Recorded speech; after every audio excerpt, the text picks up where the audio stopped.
சேனக்கிழங்கு சுக்கா எப்படி இருக்குன்னு பார்க்க போகிறோம். அது 1/4 கிலோ சேனக்கிழங்கு வாங்கியிருக்கேன். 1/4 கிலோ பெரிய வெங்காயம் பொடிசு பொடிசாக வெட்டி எடுத்து வச்சுருக்கேன்.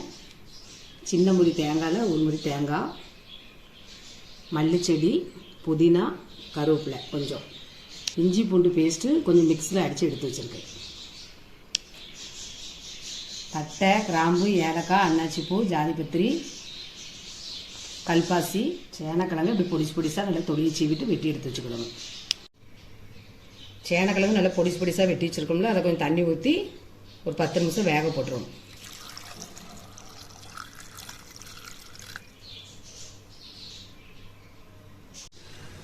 சேனக்கிழங்கு இந்த அளவுக்கு வெந்தால் போதும். இந்த கையில் எடுத்தோம்னா எடுத்துட்டு நசுக்கி பார்க்கணும். இந்த அளவுக்கு வெந்தால் போதும்.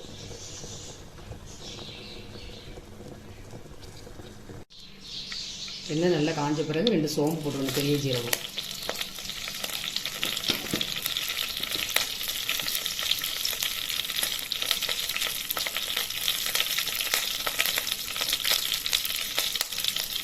சோம்பு நல்லா வெடித்த பிறகு இந்த பட்டை, கிராம்பு, ஏலக்காய் இதை எல்லாத்தையும் போட்டுக்கணும்.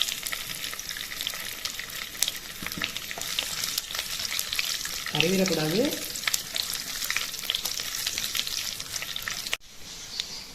இந்த பட்டை, கிராம்பு, ஏலக்காய் எல்லாம் போட்ட பிறகு கொஞ்சம் வெடித்த பிறகு இந்த வெட்டி வச்சுக்க பல்லாரி பொடிச்சு பொடிச்சா வச்சுக்கணும். அதையும் நல்லா இதில் போட்டுருணும்.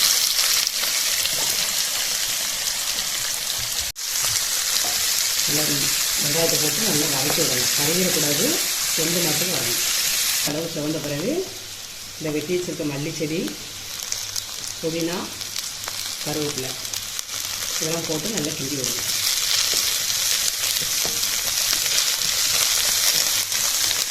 வதக்கி வச்சுருக்க இஞ்சி பூண்டு பேஸ்ட்டையும் அதில் போட்டுடணும்.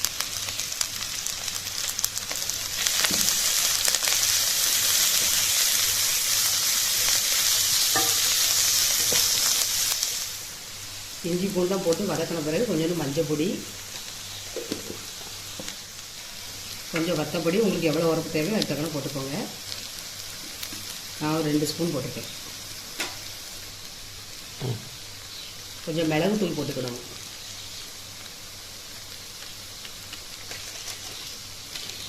கொஞ்சம் ஜீரகத்தூள் இதெல்லாம் நல்லா போட்டு கொஞ்சம் கிண்டி விடணும். கறியிடக்கூடாது. கொஞ்சம் எண்ணெயில் கொஞ்சம் வதங்கின பிறகு தேங்காய் பால் எடுத்துருக்கோம்ல, அதையும் அதில் ஊற்றி நல்லா கொதிக்க விட்டுறணும்.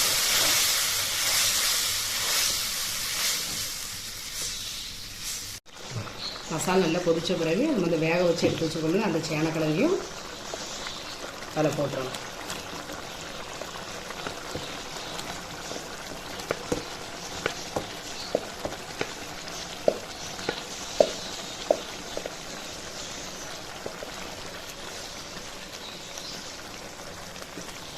நல்லா கிண்டி விடணும்.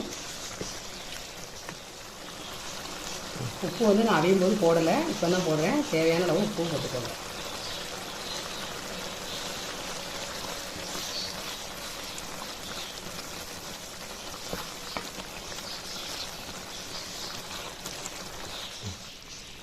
நான் வந்து தேங்காய் பாலே ஃபுல்லாக ஊற்றிட்டேன். தண்ணி ஊற்றினாலும் ஊற்றிக்கலாம். கொஞ்சமாக தேங்காய் பால் எடுத்துகிட்டு தண்ணி ஊற்றினாலும் ஊற்றிக்கலாம்.